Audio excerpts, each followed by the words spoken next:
Hello everyone and welcome to the 73rd AGM of the Association of BC Forest Professionals. I'm Trevor Swan, the 73rd President of the Association, and I'll be the MC for today's meeting.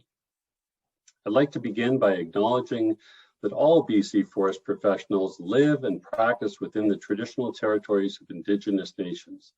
I myself am speaking to you today from the traditional territory of the Nanoose First Nation. This year's AGM is unique for a couple of reasons. It's our first virtual AGM, and with the coming into force of the PGA on February the 5th, this will be our last AGM under the Foresters Act. Normally, at this point, I would ask all registered members to raise their hands to ensure that we had a quorum. But thanks to technology, I can see that we have achieved our quorum of 40 registrants. There's 4 items requiring a vote today, all of which are procedural in nature. These items are adoption of the minutes of the previous AGM held in Nanaimo, adoption of the audited financial statements, appointment of the auditors for 2021, and adoption of the annual report. There will be 2 opportunities to ask questions. One after the report of the association's audited financial statements, and one after the CEO report on the past year's business activities. To help things run smoothly, I will read the required motion at the appropriate part of the meeting and then ask for a mover and a seconder. To move or second a motion, use the question function found at the bottom of the Zoom screen and type your name and designation, RPF or RFT. Rhonda Lee will then kindly read out the names of the movers and the seconders. When you are asked to vote on a motion, you may do so by clicking on the polling button at the bottom of your screen and voting yes or no for each motion. Rhonda will then read out the results of the polling. Only current practicing ABCFP registrants, retired registrants, and life members in good standing may vote. Our first item of business is the approval of the minutes from the 72nd AGM held February the 6th, 2020 in Nanaimo. A draft version of the minutes has been posted on the ABCFP website since that meeting. I will ask Vice President Trevor Joyce to please move the following motion. Move that the minutes of the 72nd AGM held February the 6th, 2020 in Nanaimo be approved as posted on the ABCFP website. So moved. Thanks, Trevor. May I please have a seconder?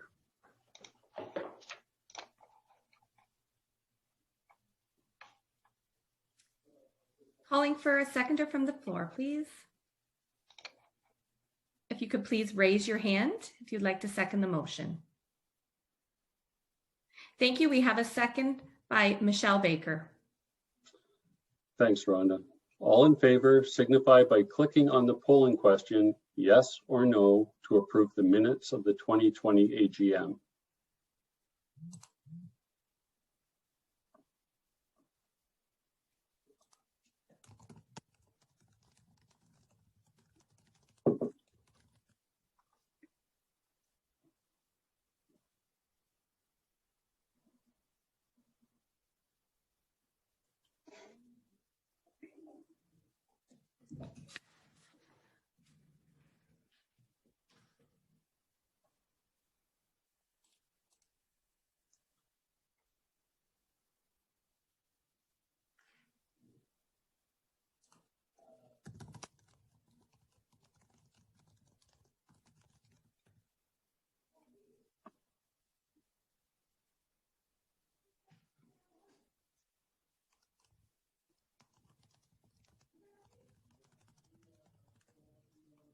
And we're just about to close the poll.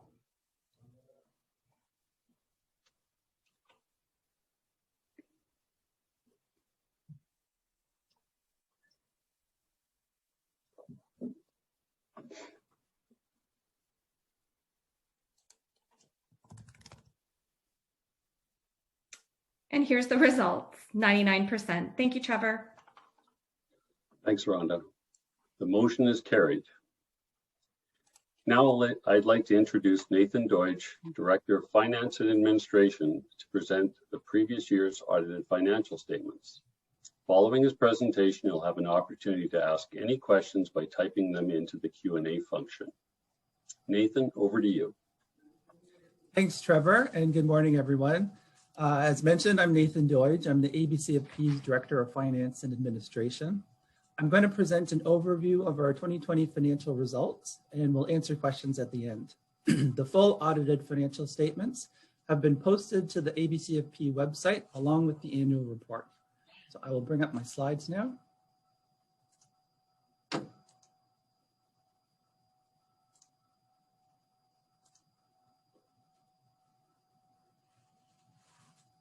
The financial results that I'll be walking through today, including the full set of audited financial statements, were reviewed and approved by the ABCFP's Finance Committee and Council earlier in January. This slide summarizes the revenues and expenses for the ABCFP during the fiscal year running from December 1st, 2019 to November 30th, 2020.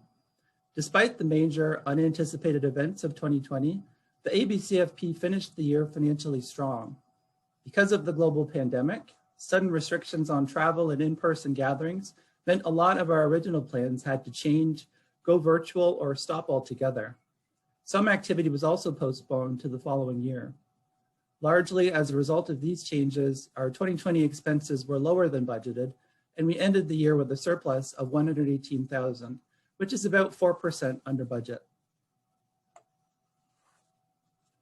This slide shows how expenses were distributed across the 7 different business functions of the organization. Most areas were very consistent with previous years and only had minor increase or decrease, about 1 to 2%. The area of outreach and external communications had the biggest change, decreasing 5% over last year. This was due to our decision to reduce public engagement efforts in 2020 to avoid competing with the significant media attention being placed on the pandemic throughout most of the year. This slide shows our operating results over the last 10 years. Although some years have ended in deficit, most ended in a small surplus of 1 to 2%. Having small surpluses has allowed us to build up a reserve over time. The reserve fund allows the ABCFP to minimize fee increases even in years where unbudgeted or very large expenses had to be absorbed unexpectedly. This slide summarizes the ABCFP's operations balance sheet as of November 30th, 2020. The assets are almost entirely made up of cash collected from annual registration fees. Registration payments collected in advance of the new year are also reported as liabilities because they're considered unearned until the new fiscal year. Net assets reports the difference between assets and liabilities. With a good operating track record, the association's balance sheet is healthy and continues to strengthen. Over many years, the ABCFP has built up a reserve fund in order to protect the association from major expenses that cannot readily be funded from the annual operating budget. For example, these might include discipline expenses that exceed budgeted levels, legal expenses of a substantial magnitude, or special initiatives specifically authorized by council. At the end of 2020, the reserve fund was valued at $1.595 million, an increase of just over $30,000 from the previous year. That represents an overall rate of return of about 4%. A portion of these earnings are used every year to fund operations, helping to minimize fee increases. This slide shows the ABCFP's 2021 budget with 2020 actuals included for comparison. Although we anticipate higher expenses in 2021 as a result of the Professional Governance Act coming into force, we believe our projected revenues will cover this, and we are planning a balanced budget. That concludes my overview. I'd be happy to take questions if anyone has them. Also, please remember that the full audited financial statements are available on the ABCFP's website.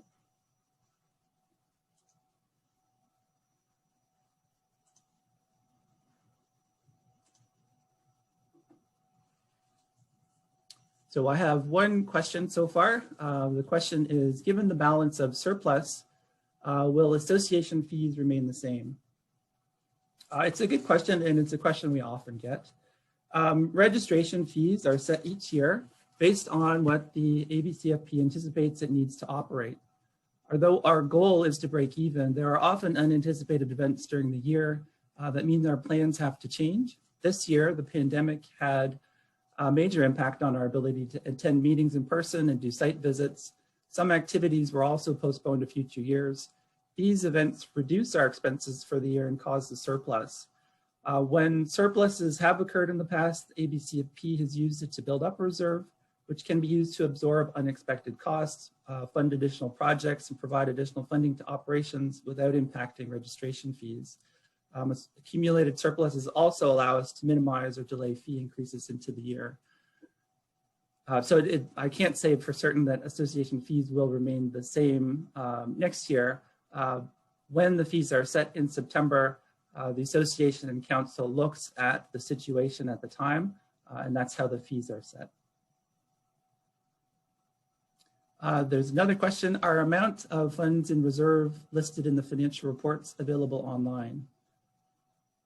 They are. So the reserve fund is included in the financial statements. So there's a complete set of financial statements specifically for the reserve fund.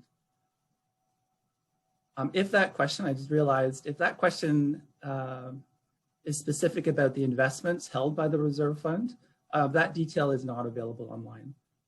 It actually changes fairly frequently. We have RBC as our investment professional, so they will buy and sell funds as appropriate to maximize our return.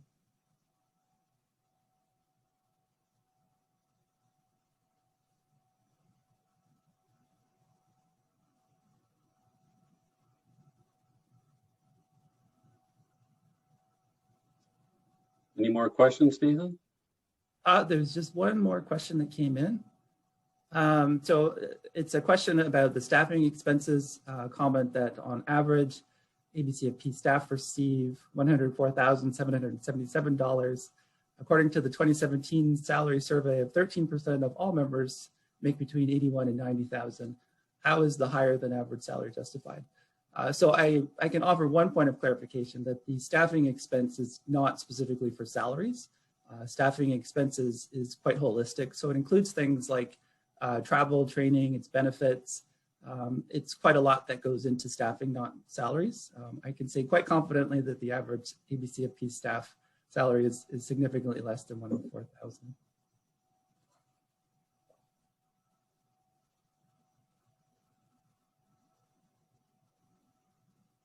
And one more question, if there's time. Is there any way to get a better CIF rate to make it more attractive and lower the CIF registration rate? So unfortunately, we have no control over CIF. We do include an option to register as part of our overall registration process, but it is actually a separate organization. And we do simply collect the fees on their behalf, but they're the ones that set the rate.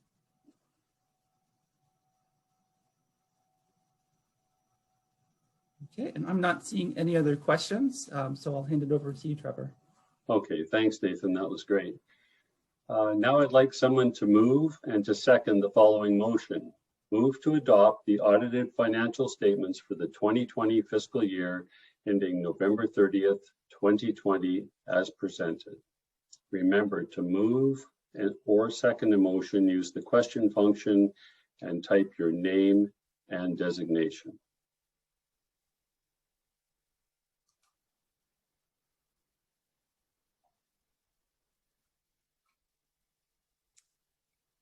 And Trevor, if we could just have someone raise their hand to move.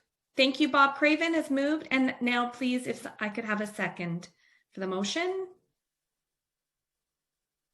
Thank you, Derek Drake. Okay, thank you both. All in favor signify by clicking on the polling question, yes or no, to adopt the 2020 financial statements as presented.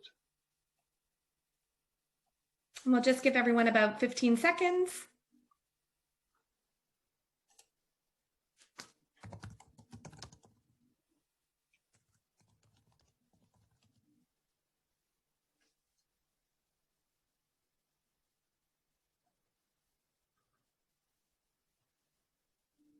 And just a few more seconds for everyone to get their vote in.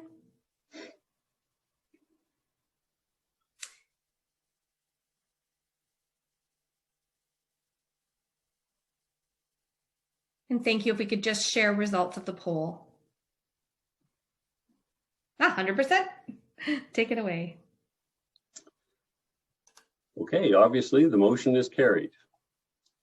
Next item of business, our auditors over the past several years have been D&H Group, and our finance committee has recommended that they be reappointed. Could I please have someone move and second the following motion? Move that D&H Group be appointed as auditors of the ABCFP for the 2021 fiscal year. Okay, Candace Parsons moving that, and we can just lower all hands.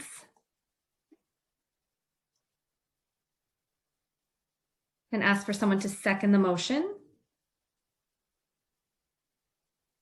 And Timothy Ryan is second the motion. Thank you. All in favor signify by clicking on the polling question, yes or no, to appoint D&H Group as ABCFP auditors for the fiscal year 2021.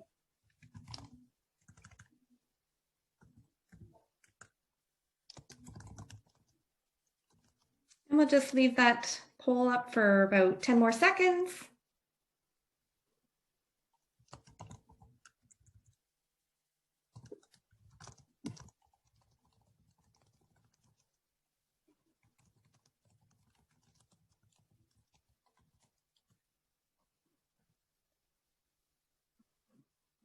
Thank you, and we're just about to share the results. Trevor? 99%. Okay, thank you very much. Motion is carried. I'd now like to take a moment to remember the forest professionals who we lost in 2020. After I read the names, please join me in observing a minute of silence in their memory. Helmut Bradich, Paul Bromberger, Stephen Kapling, John Cuthbert, Emil Zillinger-Horvath, Norman Denmark, Norman Godfrey, Alexander Harper, Wayne Johnstone, Michael Landers, John Leasing, Ian Leung, James Lalarche, Sharon McDonald, Roger Marshall, James McWilliams, Colleen Pedrati, Conrad Smith, Roy Strang, and David Walsh.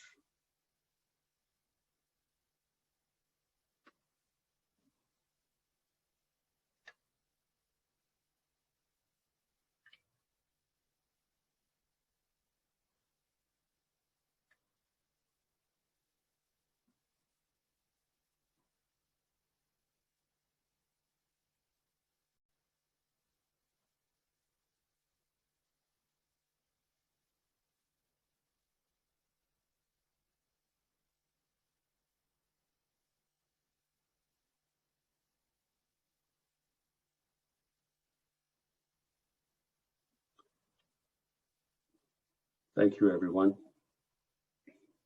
Now I'll turn the platform over to our CEO, Christine Gelowitz, RPF, who will review the association's 2020 business accomplishments.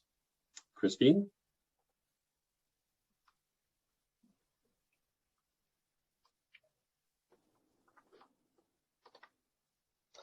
Thank you, President Swan, and good morning, everyone. With any luck, I am projecting my business report and we're ready to get underway. I'd like to begin by acknowledging that I'm speaking to you from Victoria, BC, which is located in the traditional territories of the Lekwungen peoples. I'll be presenting a summary of the 2020 annual report in two parts, after which in part 3, I'm going to call upon Casey Macaulay, the ABCFP's registrar, and Mike Larock, the ABCFP's Director of Practice, to join us and share some of the professional learnings that we gained in 2020.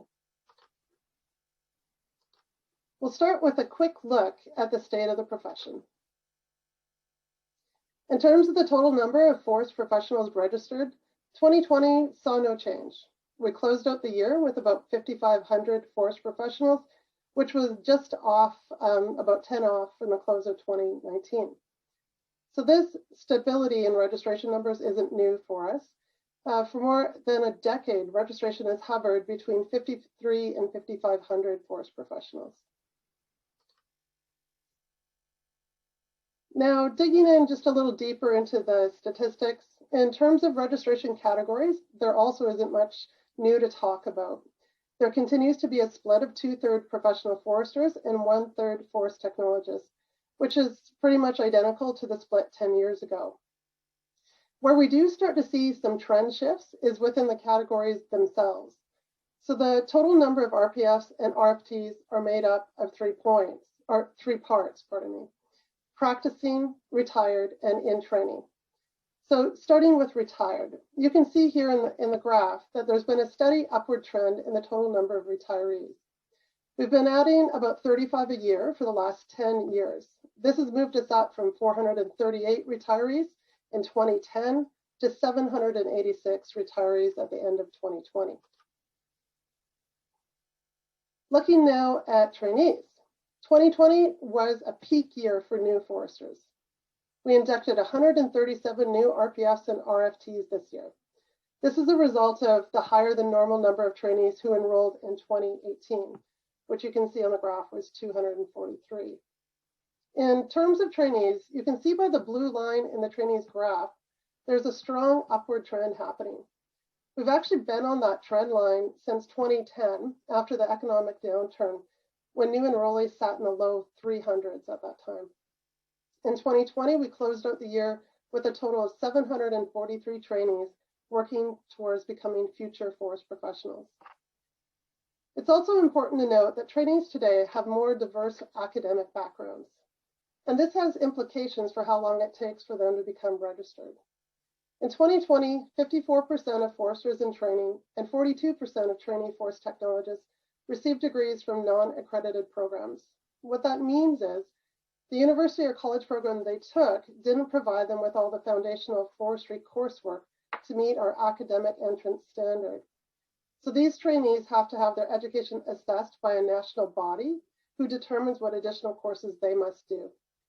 10 years ago, only a handful of trainees were in this circumstance.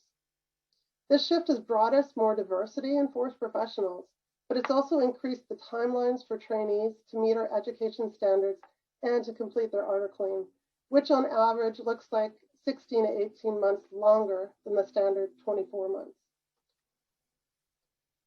Moving on to some of the program highlights now from 2020. When I first started as the CEO, I regularly encountered a question about what it was that the ABCFP staff did. I also began to notice that it wasn't obvious to some, both foresters and non-foresters, why professional regulation even mattered or how it fit into the bigger picture of forest management. Those early questions and conversations led me to chart a few new approaches to communicating about our work. One, it caused me and staff to make more targeted efforts to raise the profile of the ABCFP and the work of forest professionals. We've been doing this by seeking opportunities at conferences and events outside of the ABCFP and by doubling down on our social media efforts. Two, it's also led to making more specific content and data available in the annual report. And third, as today is testament to, making more fulsome presentations at AGMs to raise your awareness about what it is that we are doing.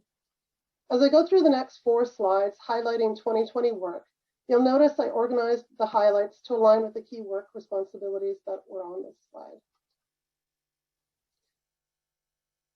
So as the CEO, I understand the critical importance of fulfilling the ABCFP's duties as a regulator. And as a forest professional, I appreciate the pivotal role culture plays in the profession. That's why on this slide, I tried to draw a distinction for you between the things that staff and council do as a core duty of being a regulator and the additional things we also do because we think they're important to support forest professionals and to foster a professional culture in the association. Related to setting qualifications for entry, one thing we did in 2020 was we completed a database related to assessing the education of trainees from non-accredited programs. Even though the ABCFP doesn't control the national assessment processes our trainees go through, we felt that leading the establishment of a database to more effectively and timely manage these assessments would greatly benefit both foresters in training here in BC, but along with all foresters in training across the country. In terms of some of the work we did to set standards, in 2020, we put finishing touches on 2 major practice guidance documents that we developed with our regulatory partners. We also provided one-on-one support to 136 people who contacted us for advice about practice and conduct challenges that they were experiencing. In terms of overseeing conduct, combining both new and ongoing, we had 9 complaints active under review in 2020. 6 of those led to discipline. I should note on my slide, I noted 2 consent orders were pending at the end of 2020. Those have now been completed, and last Friday's increment gave notice of their outcomes. Altogether, the 6 consent orders led to a range of penalties and requirements that included several fines, mandating remedial coursework to be undertaken, mandating a practice review, and a requirement for a psychological assessment. So governance generally refers to the rules for how we go about doing the work of the association. It's a shared responsibility of the council and the CEO to both ensure policies are in place and to monitor them. 2020 was probably one of the more significant years the ABCFP has had in terms of its governance workload. An entire new set of bylaws were written in 2020, totaling about 100 pages of policy. These new bylaws are actually going to be approved tomorrow morning by the incoming 74th Council, and they're going to come into effect on Friday. But the bylaws weren't the only things we were working on in terms of governance. A forest professionals regulation was established under the PGA last week. Well, it's a mere single page. It took countless hours to arrive at. There were a lot of heated discussions about how to carry forward ABCFP's reserved practice rights with no losses, which we succeeded in doing. Staff in 2020 also presented to Council a new program for continuing professional development, which Council did approve and has been incorporated into the new Bylaw 10. On the operations side, we're always looking to make continuous improvements. And in 2020, we made space for this to happen despite everything else on the plate.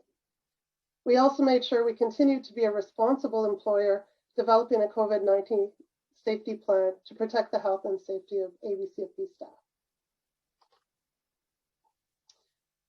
So another part of our work is helping forest professionals keep abreast of changes in technology, in practice, and stewardship. We primarily do this through the sharing of information, provision of training opportunities, and making resources available for forest professionals on our website. In 2020, we also became a member of the Adaptation Learning Network Advisory, which aims to build capacity, skills, and knowledge for climate change adaptation in BC's professional community. In terms of being responsive to emerging issues, 2 2020 highlights included our old growth submission to the provincial government last January, and my continued role on a national steering committee that's working to improve gender equity in the forest sector. And I'll just wrap up talking about some of the partners that ABCFP worked closely with in 2020. We spent a lot of hours in meetings working together with the OSPG team to get ready for the PGA to come into force. But we also found time to stay engaged with our other government partners, including the Forest Practices Board and a number of leaders and branches in the Ministry of Forests.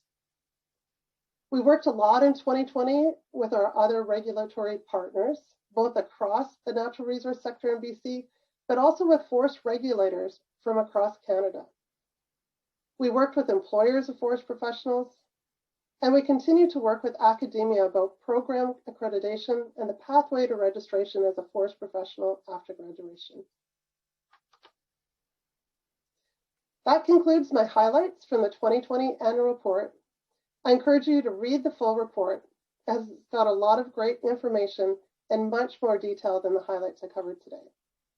I'd like now to ask Casey Macaulay, ABCFP's registrar, to present a summary of professional learnings based on recent complaint investigations. Casey. Thanks, Christine. Christine will prompt my slides for me.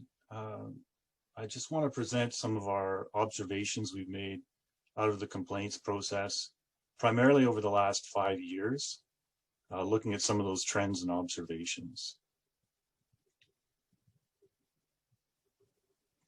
Next slide. Thank you. So let's take a look at who's making complaints. You can see from the graph here that just over half of our complaints that we process are made by other ABCFP registrants. Just over a quarter are made by members of the public. And a smaller percentage are made anonymously. So those may come to us through different sources, and we will action them through the powers of council, and specifically through the role of the president. That's authorized through a section of the Foresters Act. A very small percentage also came in from members of other regulated professions. And this graph shows the trend of complaint submissions over the last 15 years or so. It really goes back to when the current iteration of the Foresters Act came into force. That's when the forest technologists were incorporated into our legislation. There's three main rows there. The back row indicates, it's not actually in the legend, but the back row represents the cases, complaints that were formally submitted. Now, we do get more concerns or inquiries that are made, but in terms of actual written formal submissions, that's what that back row represents. The next row in front of it, kind of the lighter brown, are the complaints that meet the tests of the Act, and in which case the registrar is obligated to accept them. So the deviation that you see between those two rows are case files that did not meet the tests in the Act. And then the row right at the front, the smallest number, or the lowest number of bars, represents cases where disciplinary action was taken. So there's definitely a netting down process of inquiries that may lead to complaints that actually meet the tests in the Act, and complaints that are investigated and found to be situations where the registrant was in breach. So what happens at the end of that in those particular cases where penalties are assigned? This graph shows what sort of actions were taken. Deterrence would be the legal language. In 8 different cases, the name of the registrant was published as part of the action taken. For the cases, we assigned a formal reprimand. In 5 cases, there were fines levied, practice restrictions for a couple of them, orders for training, and in one case, a resignation resulting from an investigation. These are assigned in some cases, in most cases, they're negotiated through a consent order, and they're approved by a panel of our discipline committee. So I want to talk about some general observations here, and this is really, I have specific circumstances I'll talk about, but it really ties into some of the trends and those observations that we see arising out of practices and concerns. So that they may relate to competency or they may relate to conduct.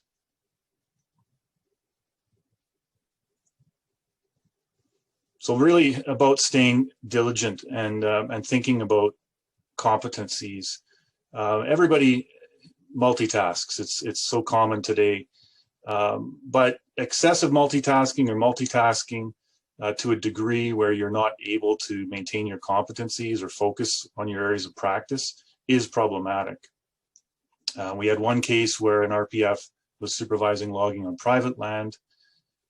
There were significant riparian areas within that property, and the assessment of those really was not done adequately, and the appropriate experts were not called upon to make that evaluation.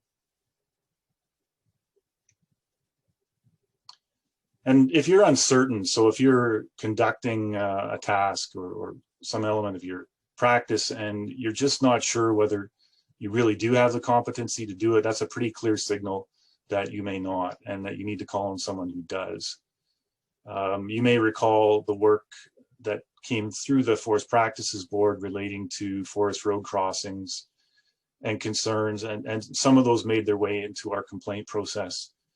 We found 2 RPFs and 1 RFT that were identified to have overlooked bridge design, either with respect to the coordination and their role in that, or critical safety issues of the structures themselves.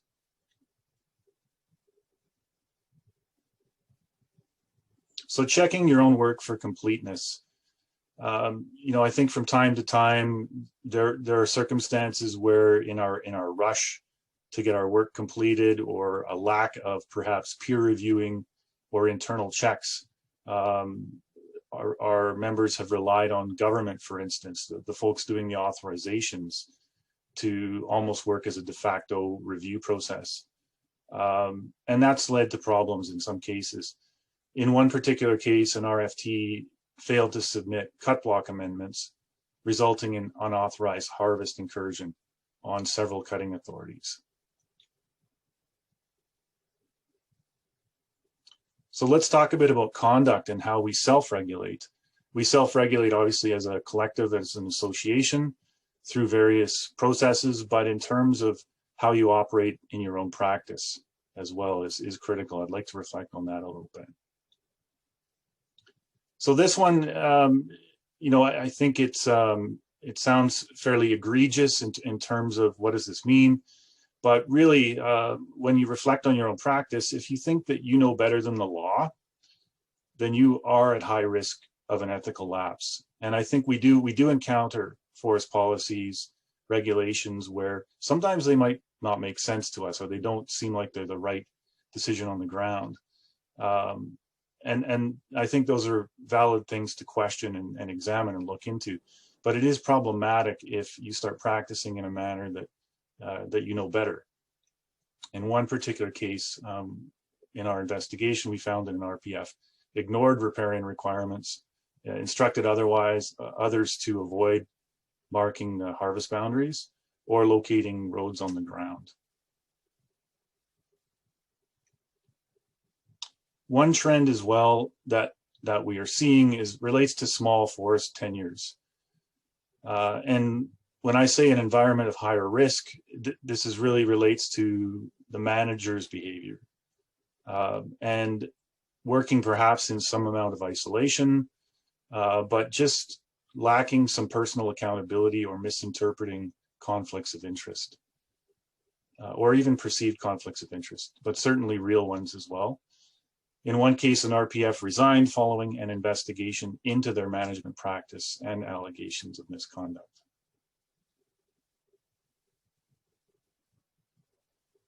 So asking questions about policy, regulations, or client concerns first. Again, sort of relates to the earlier points. We found that 2 RPFs chose to proceed with a license overcut without fully considering their professional obligations, and that led to disciplinary action. An RFT and an RPF did not follow cruising standards, led to a significant discrepancy between cruise and scale volumes. And this had implications for their client in terms of stumpage and subsequent compliance investigations. As well, mental health is something that we're talking about a lot more in the workplace.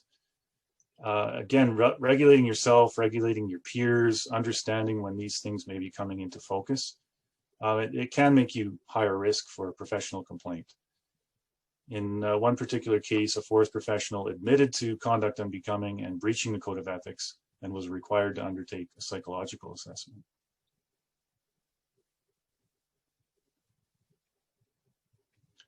So speaking more generally now, but understanding regulatory jurisdiction, this comes up a lot particularly with respect to complainants, but we also see our own registrants sometimes misunderstanding the purpose and function of what the ABCFP does. So we will be contacted from time to time about disputes internal to an organization. Sometimes these are human resource related. They could be labor disputes. They could be interpersonal disputes or disputes between management and employees. These generally don't fit well into a professional complaint, and they are better resolved inside of your organization or through other resources available to you. Another common one relates to matters of government forest policy or landscape level outcomes, where the confusion is with a concern about the professional service, but the underlying concern relates to an outcome on the ground. As well, we do receive the occasional complaint from an environmental group. It could be a regional environmental group. And that's usually what it is. It relates to some specific practices that are happening in their region, but they may use the complaint process to challenge forest professionals. But again, their concerns in our observation, recent history, relates to stewardship policy. And this is a comment for everyone, because we do see that people are concerned, particularly registrants, about bringing concerns forward, either directly to the forest professional they have a concern with or bringing it to the profession. You are protected from reprisals if you're making a complaint in good faith. And that protection existed under the Foresters Act as it does under the Professional Governance Act. So the last piece here, I just want to talk about what happens if you are the subject of a complaint, if you're approached about it. It does happen, it's part of our practice. Learn and understand the ABCFP bylaws. We're going to be bringing out a new package of bylaws, the new code of ethics, the bylaw 12 with respect to the complaint process. It's really important to understand your rights and obligations under that. Hiring a lawyer in the case of a complaint being filed against you can help you understand your options. Many people choose to represent themselves. The ABCFP treats you the same way, either way, in terms of our duty to fairness, administrative fairness, whether you're self-representing or not. And finally, recognizing that disciplinary action is part of being a regulated professional. It's part of what we do.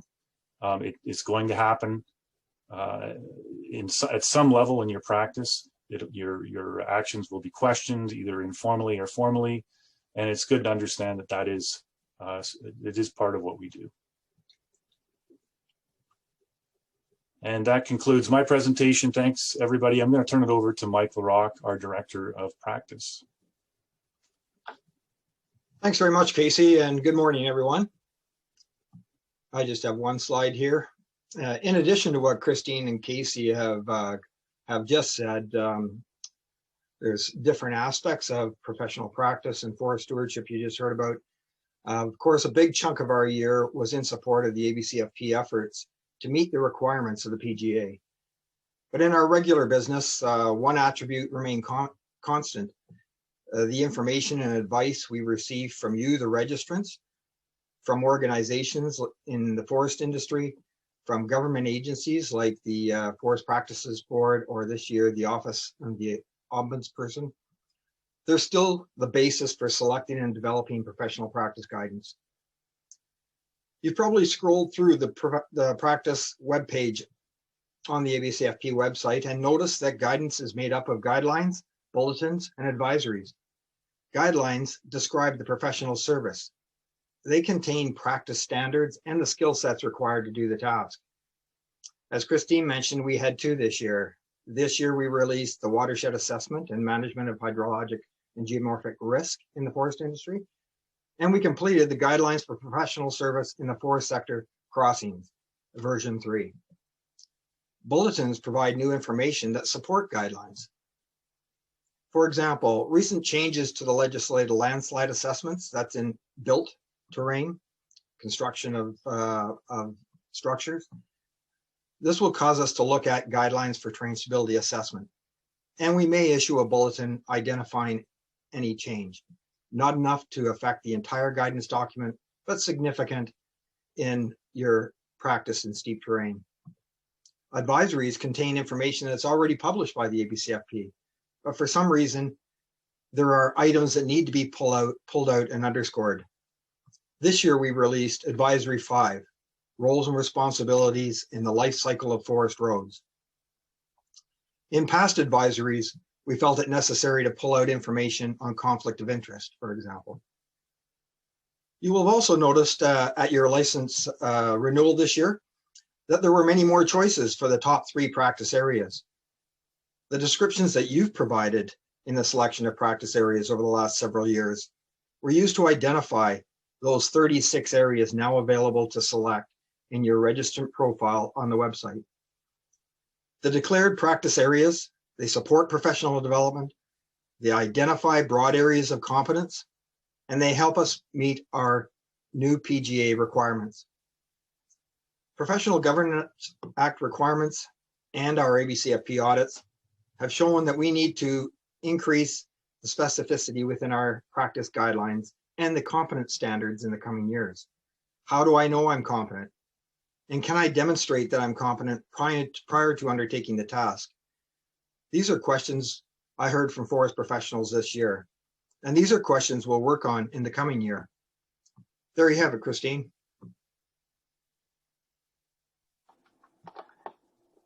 Thanks, Mike and Casey. That concludes our presentation, and we have just a few moments where we can take a few questions if there are any, and we'll do our best to get through as much as we can. So if you do have a question, just like previously, enter it in the Q&A box. So we do have a few in here, and by the way, people I think can also upvote. The first question here is, what is the main type of education that trainees are receiving, e.g. forest resource management, urban forestry, and forest conservation? Casey, could you please take that one? Sure. I guess I don't know if I would say there's any main type of education. Christine mentioned in her talk about the proportion of what we call allied forest professionals or allied trainees. So those are the non-accredited degree or diploma graduates. And we're running over 50% in that category, both across RFTs and RPFs. So really, if you look through what type of programs they're taking, they are science-based. They're often in some form of natural resource science, but it is very difficult to categorize them because of the, I guess, the expanding diversity in the types of university programs in particular across Canada. So I really can't say that there's a specific type or category. Great. Questions are jumping around with voting, so I'll go to the one that's top for me here. More than a year ago, the ABCFP, whoa, it just moved. Look at that. Sorry, I lost that. More than a year ago, the ABCFP undertook to update the 2002 guidance paper, Interpreting the Public's Interest. When will that be complete? Mike, please take that one. Absolutely. And yes, you know, our practice committee looked at that 2 years ago, maybe it was 3 years ago now, and we had a separate meeting on the public interest. Obviously, the Professional Governance Act changed things. The public interest is now expressed in that legislation. There's a narrower interpretation, and you'll see that in the coming, reflected in that particular paper as it's updated in the coming years. We do have a plan for updating all of the guidance documents, by the way. Thanks, Christine. Great, thanks, Mike. Next, from Christine Unge, great presentation. Wondering if there'll be accreditation programs for some specific areas of practice. Is that being discussed? Casey, why don't you start, and Mike, you might have something to add there. Sure. There are a new set of RPF, both certification and accreditation standards in the last 2 years. And so what those standards have done is create a number of areas of practice that either programs like university programs or particular applicants can apply into. One of them, for instance, is urban forestry. So the idea with the diversification of the standards is to allow other types of forestry or natural resource programs to still come in under accreditation.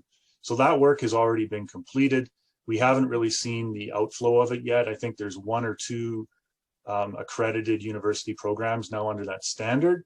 And we're now switching those standards on for the certification process, the whole credential assessment. That's coming this year. So we'll start to see what that implication is for the profession. Great, thanks. Anything to add, Mike? The word was accreditation, but just in case some are thinking about certification, you know, we have 3 certifications: ATC, accredited timber cruiser, accredited timber evaluator, and the silviculture surveyor.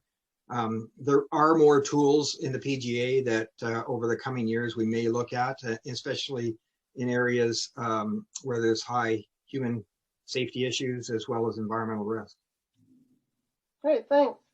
So the next question is from Ian Moss. Can you comment as to where the need for or the role for advocacy fits in within the current regime under the PGA? So maybe I'll take that one.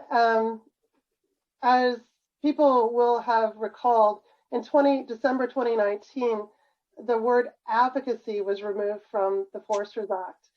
And when the Foresters Act is repealed with the PGA, that word won't continue there. But when the word advocacy was removed, the ABCFP has always had a narrow place in which it could advocate. Our advocacy mandate was linked to forest stewardship. We had a mandate that said to advocate and uphold forest stewardship. The advocacy word was taken out, but it still remained uphold forest stewardship. When we look at the PGA, and we've asked the superintendent the question directly, can you make it more explicit, the continued importance of having a voice in forest stewardship? We don't have something that'll look as specific under the Professional Governance Act, but doing work to uphold good stewardship still is within our mandate. And we just have to be mindful about the way that we do that. In my presentation, I talked about some of the things that we do, you know, getting involved with things like climate change adaptation tools for professionals. We'll keep doing that. If the government has an engagement process on a new policy shift and they call for input, we'll continue to try to speak to that. But when we speak to it, we will speak to it from how it impacts the regulation of forest professionals or the information that forest professionals need to do their job well. So it's really just being really mindful when we are upholding stewardship that we have to think about it from the place of how does this align with our mandate, which is to regulate forest professionals, or how does it affect the way that forest professionals are working and trying to do their job of regulated practice? So next question, can you please clarify for how the small forest tenures create an environment of higher risk? So I guess, Casey, that would be from your presentation. Also, how are the tenures specifically related? Sure. Yeah, that is, it's an observation. I guess it's anecdotal in the sense that we haven't linked the disciplinary action specifically to the size of a tenure or anything like that. But I would, my observation is that it's related to perhaps a lack of transparency with a smaller tenure. There's fewer people involved. There are fewer forest professionals involved. On a larger tenure, there are more professionals involved in the work that can check in with one another. On a smaller tenure, sometimes those decisions are made by a single individual. And so they may not have, either through their own intention or not, may not be talking to others, checking in with the nature of their decisions. So it's just an observation at this point, but something we're keeping an eye on. Thanks, Casey. Mike Larock would like to add to that. Thanks. Well, Dean knows that the small tenures are near and dear to my heart, so I have to say something. In addition to what Casey said, I would add that those smaller tenures, they tend to be in areas of high sensitivity. They're often community watersheds, there's strong visual circumstances. I mean, they have lots of people involved in them, like community forests. So there are those tensions. And then also, oftentimes you have just one forest professional who's looking after many things. If you can imagine maintaining your competence in one area of practice, let alone a dozen. So there's, in many regards, there's a higher expectation on those forest professionals managing small tenures. Thanks, Mike. Yep. We'll just keep going, trying to get as many in as we can. Given the increasing retirements and lowered trainee numbers, are there any concerns that membership numbers will drop significantly? I'll start and then I'll invite Casey to reply. I'd just like to clarify, we don't have lowered trainees numbers. We actually have an upward trend of a higher number of trainees over the last decade. But, you know, I would say where we've been up at this point is that new entrants are keeping pace with exits and retirees. But of course, you know, that percentage is changing. I don't think anything is changing very quickly, but I think it's something to pay attention to, that as we move forward, you know, that percentage of practicing professionals could become slightly smaller. But I don't think anything is changing fast, but we'll continue to monitor the trend. Casey, any other additional comment? Just to reaffirm that our training numbers, they spiked in 2017. We saw kind of that class or cohort, a large portion of them come through to registration this past year. So we actually had record registration in 2020. And again, back to the comment about the university programs, the number of programs, people are very interested in natural resources and the sciences. There's been strong employment across Canada for that. Employment opportunities really do drive our registration numbers or our enrollment numbers. So, you know, as long as there's a strong number and diverse number of employers out there posting for a requirement for registration with the ABCFP, we're going to have strong numbers. So strength is really in our future diversity. Thanks, Casey. Christine, this is Rhonda. We just have about 2 more minutes to wrap up the question and answer period, please. Great, we'll try to get 1 or 2 in here.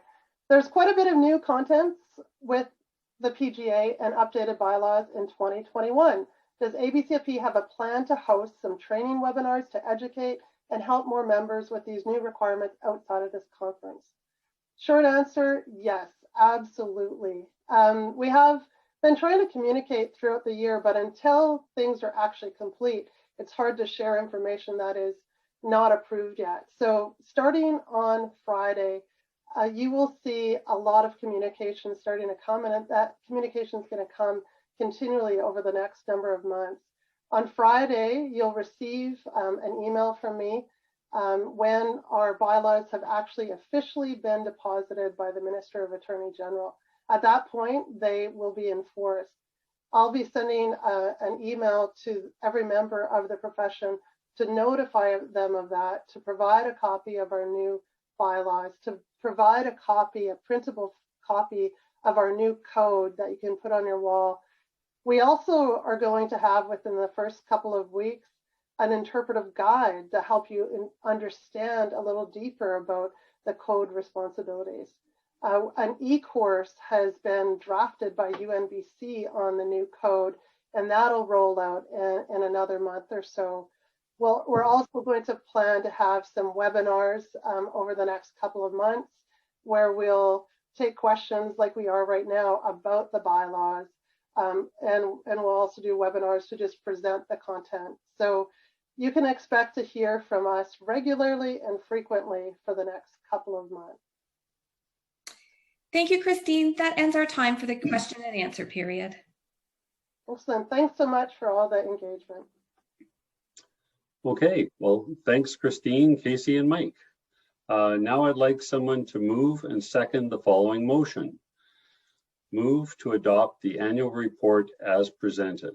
Remember, to move or second a motion, use the question function found at the bottom of your screen and type your name and designation.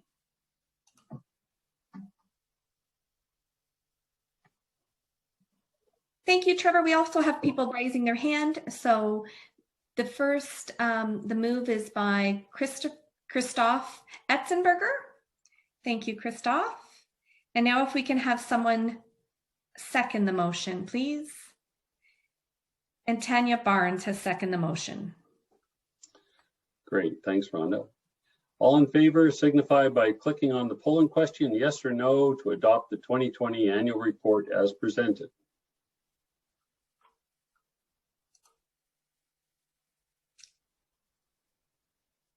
And the votes are coming in. We'll just give it a few more moments.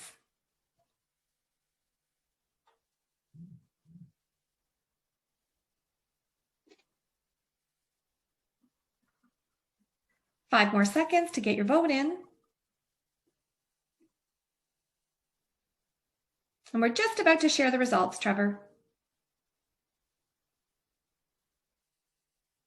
100%.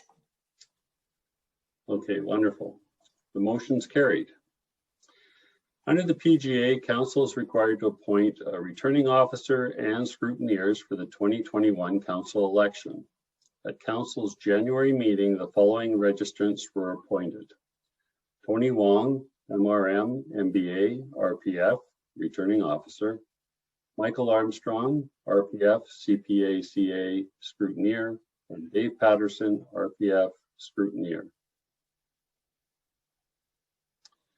I now want to recognize and thank the 3 members of Council whose terms are ending. Morgan Kenna, RPF, Jamie Jeffries, RPF, and Marina Rayner, RFT. Morgan served on Council for 6 years, including 1 year as Vice President, 1 as President, and 1 as Past President. Jamie and Marina both served on Council for 3 years. A sincere thank you to each of you for your service and your efforts on behalf of BC's registered forest professionals. I'm now going to turn over the platform to Trevor Joyce, RPF, who will be serving as President of the 74th ABCFP Council.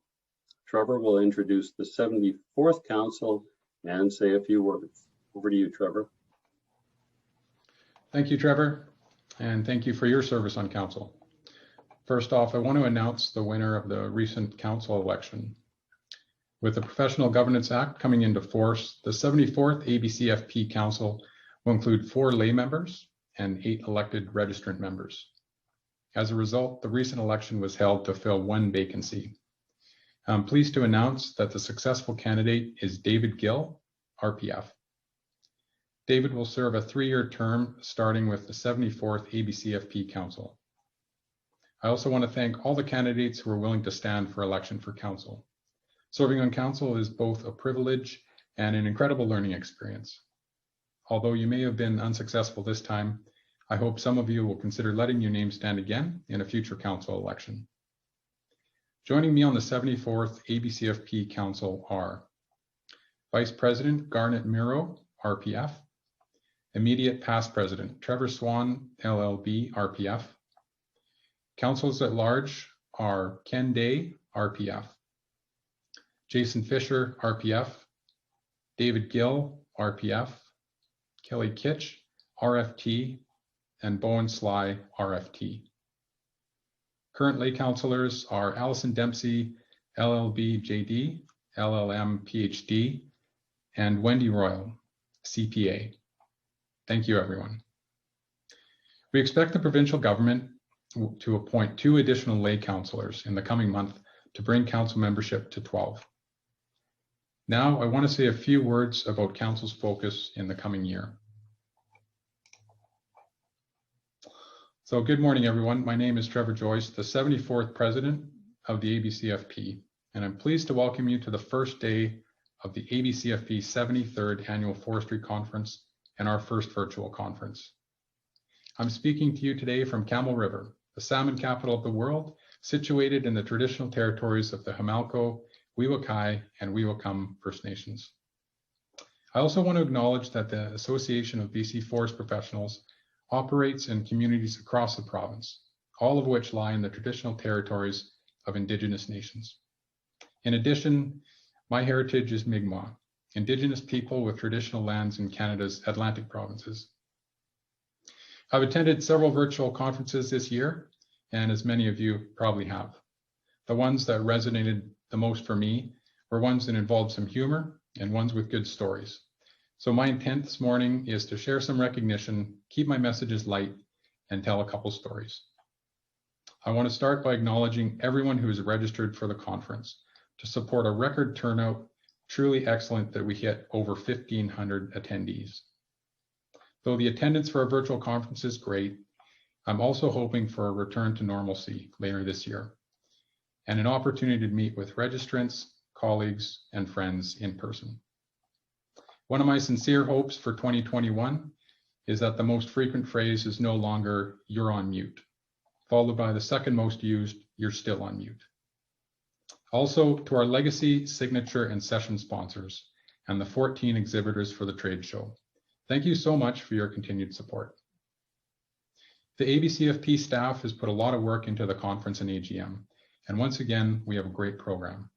And as part of this, Dean Pelkey gave me a strict 10 minutes to present this morning. I'd like to thank a few people today and recognize them for their support in me being involved with council and now executive and president with the ABCFP.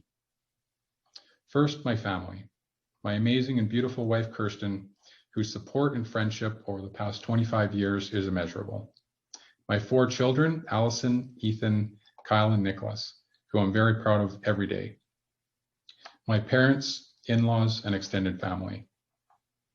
Also my employer, Interfor, who has supported me in this role and demonstrated their commitment to the ABCFP and profession through ongoing sponsorship and support for our professionals on past councils and committees.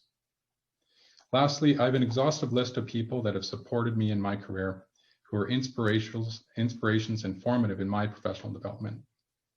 Al Todd, RPF, my sponsoring forester and great mentor early in my career. Ian Stephen, Steve Sheldon and Doug Perdue, Jim Snetzinger, past presidents, Bruce McLean, Robin Modesto, and Bob Craven for retiring and giving me your job, Rick Slacko, and numerous others.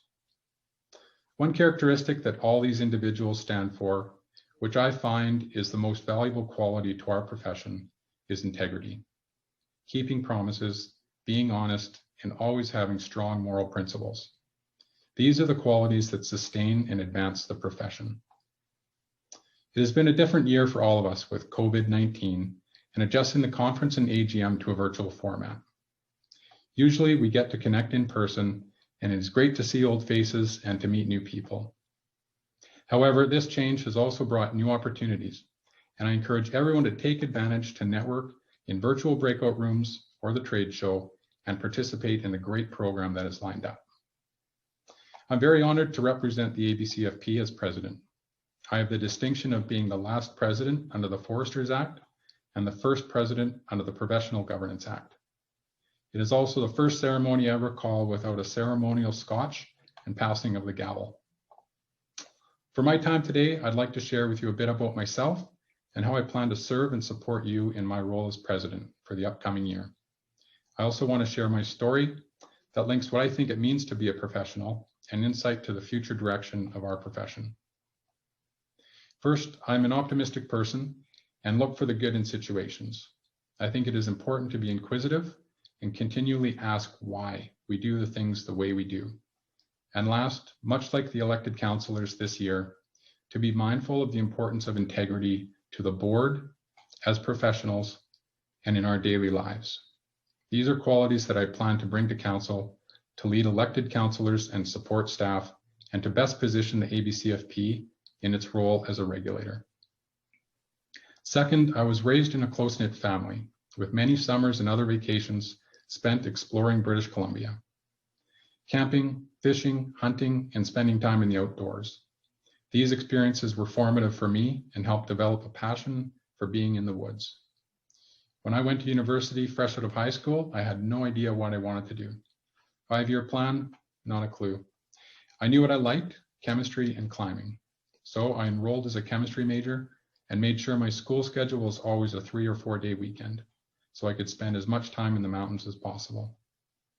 After a couple of years, I decided I didn't want to have a career indoors or without a connection to the environment. I wanted to be outside, so I started a second major in forestry. Since that decision, I completed my degree at UNBC, became an RPF, and I've had great life and work experiences throughout BC. I worked in a pulp mill, then the consulting sector, and a small business owner, transitioned to private and public companies in the forest industry. Tent camps, 10-day shifts in remote locations, in different operational roles, and in more senior leadership positions. Also, a question that is asked by my wife and my children, and really anyone not involved in forestry, which you may relate to, is, what do you do? And then I think about it, and I can't really give a straight answer. Well, I measure trees, use LiDAR, meet with First Nations and government, plan roads and harvesting, discuss Indigenous values, protect wildlife and streams. I ramble on about allowable annual cut, timber supply, sustainability, carbon, renewable resource, and the list goes on. The point being, there are many different objectives forest professionals manage for in operations, planning, and the boardroom, and are making important decisions daily when managing BC's forests. Fast forward 20 years, I spend less time in the woods and arguably have a harder time telling people what I do for a living. But rest assured, for my bosses at Interfor, it's really important. A position in natural resources management can be a very rewarding career, and it's opened many doors for me to grow as a person and a professional. I'm excited about forestry, and I respect the link that our profession has to land-based decisions, Indigenous communities, rural and urban economies, and managing a sustainable and renewable resource, all the things that interested me when I was coming out of high school. There are many young professionals at the conference today and 140 new inductees. I'm glad you decided to choose forestry as your path, and I encourage everyone to share their stories with others to support, sustain, and grow the profession. As you're aware, the Professional Governance Act will come into force on February 5th. As 2021 unfolds and the PGA evolves, key changes will start to emerge. Some of these topics will be highlighted at the conference and some through the course of the year. I want to recognize Christine Gelowitz, senior staff, and all staff with ABCFP. This year has been remarkable in many respects. The work undertaken to bylaws and provisions to be consistent with the PGA has been a significant undertaking and years in the making. The work they have done to guide us with great leadership and engagement with the Office of the Superintendent of Professional Governance has been very well done. As your president, I think it's important to keep focused on the key priorities facing the ABCFP, namely the implementation of the PGA and acting on strategic priorities identified by Council. The items that I think of particular importance are the evolution of practice rights for both individual professionals and the relationship of the ABCFP with all regulators under the PGA, Indigenous rights and the provincial and federal commitments to the implementation of UNDRIP, and the role of the association as a regulator, responding and adapting in a strategic way and communicating accountabilities to registrants under the PGA. In conclusion, this is a significant year of change for the association, but I am confident in the great council and staff we have in place, and I look forward to bringing my energy and attention to serve as your president this year to the best of my ability. If I can leave any parting advice with you, it is to recognize the many great professionals in the ABCFP. We should all strive to conduct ourselves to the highest standards. Your commitment to the profession grants the social license with the public in British Columbia. The profession will continue to evolve just like it did when the Foresters Act was introduced in 1945 and brought into force in 1947. Your role as a professional is as important now as it was then. I will borrow a quote from Fred Mulholland, the first president of the ABCFP and first AGM in 1949. The real responsibility for management of the forest in the public interest, as well as in the owner's interest, lies or should lie on the forestry profession. These words ring true today. This concludes my remarks on Council's focus for the upcoming year. I now turn the floor back to Trevor Swan. Thank you. Thank you, Trevor. The council is indeed in good hands. Normally, I'd be handing you a giant gavel now. It's the symbol of the transition to the 74th council. but some things just don't work well in the virtual environment. The PGA requires all councillors take an oath of office. Here to read the oath of office is Casey Macaulay, Registrar and Director of Act Compliance. Thank you, Trevor. So the following oath will be administered to council, and all council members will be required to abide by it. The following oath is prescribed for the purposes of Section 28 of the Professional Governance Act. I do solemnly affirm that in the exercise of my powers and the performance of my duties as a member of the Council of the Association of BC Forest Professionals, I will abide by the Professional Governance Act and its regulations and the bylaws, standards, and policies of the Association of BC Forest Professionals, and act in accordance with the law and the public trust placed in me. I will act impartially and with integrity, putting the interests of the public above my own personal interest and the interests of any organization with which I am affiliated. I will avoid situations and circumstances in which there is a real or perceived conflict of interest by ensuring such conflicts of interest are properly disclosed and necessary measures are taken so a conflict of interest does not bias decisions or recommendations. I will conduct myself honestly and ethically in a manner that maintains and enhances the public's trust and confidence in the governance of the forest profession and does not bring it into disrepute. I will safeguard confidential information, not divulging it unless I am either authorized to do so or required to do so by law. I will base my decisions on the objective evidence that is available to me, and I will ensure that other memberships, directorships, voluntary or paid positions, or affiliations remain distinct from my work undertaken in the course of exercising my powers or performing my duties as a council member. Thank you, Trevor. Thanks, Casey. That's great. Okay, that concludes the 73rd ABCFP AGM. We've had amazing response to this year's conference program with almost 1,500 people registered. This includes not only forest professionals, but also a number of other practicing professionals and a large group of forestry students. We'll take a short break before we begin the conference portion for today, which starts at 11 a.m. We'll start the conference with a choice of 2 breakout sessions: Understanding Risk Assessment and Management, or Business Ethics. It starts with you. Thanks, everyone, and please enjoy the rest of the conference. Bye for now.